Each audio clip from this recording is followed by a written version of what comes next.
जय मल्हार मित्रांनो, शुभ सकाळ सर्वांना। तुम्ही सगळे कशा आहात? आय हो तुम्ही सगळे मस्त आणि मजेत आहात। आम्ही पण मस्त आणि मजेत आहे। तर बघू शकता मी आज काय बनवणार आहे। आज मूग भजी बनवणार आहे। तर रात्री मी मुगाची डाळ भिजत घातलेली, तर आता मिक्सरला लावून बारीक करणार आहे। बघू शकता मी कशी बनवणार आहे। तर हे बघू शकता मी आता मूग बारीक करून घेतलेले। आता ह्याच्यामध्ये आलं लसूण पेस्ट करते। तर बघू शकता मी काय काय घेतलंय। आलं लसूण आणि मिरची हे बारीक करून घेते आता। तर बघू शकता सर्वांनी आलं लसूण आणि मूग डाळ हे सगळं बारीक करून घेतले मी आता। तर हे सगळं आता एकात मिक्स काढून घेते। आता हे कांदा बारीक करून घेते।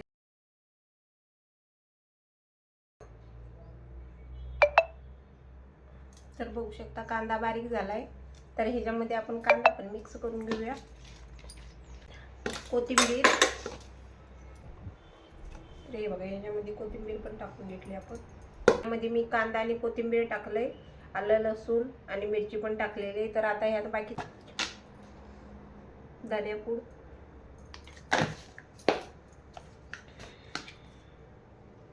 गरम मसाला,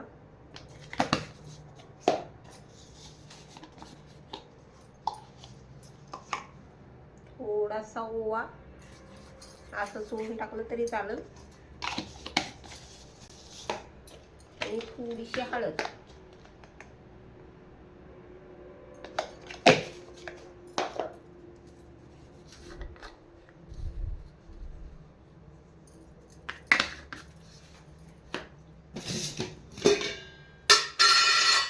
आणि थोडंसं बेसन पीठ, पाणी नाही टाकायचं त्याच्यामध्ये, थोडंसं, जास्त नाही।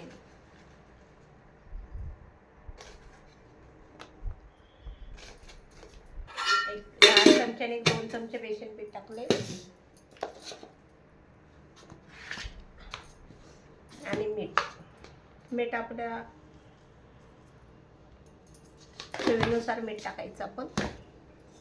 तर हे सगळे मी टाकले। आता हे सगळं हे करून घेऊया।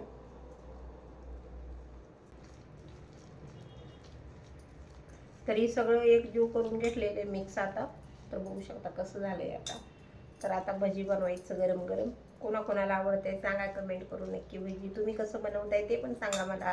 कढई तापाय ठेवली मी आता, तेल होते कढईमध्ये।